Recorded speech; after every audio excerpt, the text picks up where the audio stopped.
আওয়ামী লীগের ১৫ বছরের শাসনামলে গুমের ঘটনায় শেখ হাসিনা সহ ১১ জনের বিরুদ্ধে গ্রেপ্তারি পরোয়ানা জারি করেছে আন্তর্জাতিক অপরাধ ট্রাইব্যুনাল।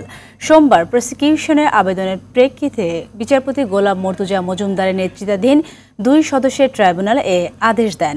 পরোয়ানাভুক্ত আসামিদের দ্রুত গ্রেফতার করতে আইজিপিকে নির্দেশ দেওয়া হয়েছে এবং ৭ ফেব্রুয়ারির মধ্যে প্রতিবেদন জমা দিতে বলা হয়।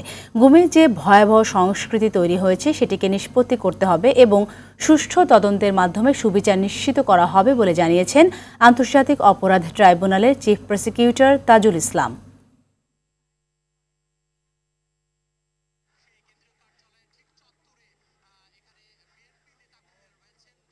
বিগত ১৫ বছরে বাংলাদেশে একটা ভয়ের সংস্কৃতি চালু করা হয়েছিল যে অস্ত্রের মাধ্যমে, সেটার নাম হচ্ছে গুম এবং আরেকটি হচ্ছে ক্রসফায়ার।